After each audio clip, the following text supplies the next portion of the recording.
Praise lord. ఈరోజు వాక్య ధ్యానాంశంగా లూకాసు వార్త 22వ అధ్యాయము 19వ వచనం చదువుకుందాం. పిమ్మట ఆయన ఒక రొట్టె పట్టుకొని కృతజ్ఞతాస్తుతులు చెల్లించి దాన్ని విరిచి వారికిచ్చి, ఇది మీ కొరకు ఇవ్వబడుచున్న నా శరీరము, నన్ను జ్ఞాపకం చేసుకుంటకు దీన్ని చేయుడని చెప్పెను.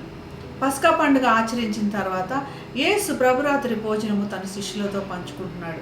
మొదట దేవునికి కృతజ్ఞతాస్తుతులు చెల్లించి, తన తండ్రి అయిన దేవునికి కృతజ్ఞతాస్తుతులు చెల్లించి రొట్టెను విరిచి తన శిష్యులకు అందించినట్లుగా మనకు కనపడుతుంది.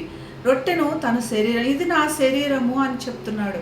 ఎలాగైతే తన శరీరం నలగొట్టబడుతుందో, లోక పాపముల నిమిత్తమే, పాప పరిహారానికి నిమిత్తమే తన శరీరం అప్పగించబడిందో, దానికి నిదర్శనంగా రొట్టెను విరిచి వారికి అందించినట్లుగా మనకు కనబడుతుంది.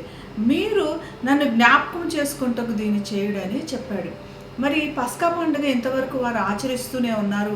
పస్కా పండుగ మరి ఎలాగైతే వారు ఐగుప్తు చెరలో ఉన్నారో ఆ చెరను వారు జ్ఞాపకం చేసుకొని, దేవుడు అద్భుతంగా వారు ఆ చెరలో నుంచి ఎలా బయటకు తీసుకొచ్చాడో ఆ విడుదలని జ్ఞాపకం చేసుకుంటూ ఆచరిస్తున్నాడు. ఇక్కడ యేసు కొత్త ఆచారం పెట్టట్లేదు, కానీ ఆచారంను కొత్త విధంగా వారికి పరిచయం చేస్తున్నాడు. ఈ పాపములు వారి ఎలాగైతే వారు బంధకముల్లో ఉండి వారు మొరపెట్టారో ఆ మొర ఎలా ఉందంట, దేవుని ఎదుట మూలుగుల్లాగా ఉందంట. పాప భారం మోయలేక వారు మూలిగారంట. ఇప్పుడు యేసు ఏం చెప్తున్నాడంటే, ఐగుప్తు భారం కంటే కూడా ఇప్పుడు మీ భారం, పాప భారం చాలా గొప్పగా ఉంది.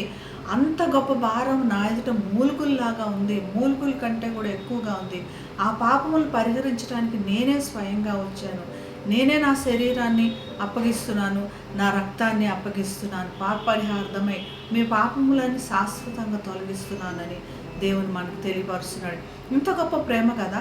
మన పాపములు రక్షించడానికి ఆయనే స్వయంగా వచ్చి దేవుని ఎదుట మనల్ని నిర్దోషిగా ఉంచడానికి ప్రయత్నం చేస్తున్నాడు. దేవుని ప్రేమను అర్థం చేసుకుందాం. ఆయన ఎదుట మన పాపములు ఒప్పుకొని ఆయన ప్రేమను అంగీకరిద్దాం. రక్షణను అనుగ్రహించమని ఆయన్ని వేడుకుందాం. అందరం ప్రార్థన చేద్దాం. పరిశుద్ధమైన యేసయ్య, నీ యొక్క గొప్ప రక్షణ నిమిత్తమే నీకు వేలాది వందనాలు ప్రభా. పాపం అనే భారంలో నుంచి మూలుగుతుండగా మా మొర ఆలకించి నీవే స్వయంగా వచ్చావు నాయనా. ఇటువంటి రక్షణ మా అందరికీ, ఇంకా లోకమంతటికి దయచేసి నీ యొక్క రక్షణ విలువ అందరూ తెలుసుకోవడానికి చూపించమని యేసు నామమున ప్రార్థిస్తున్నాం తండ్రి. ఆమేన్. Have a blessed day. God bless you.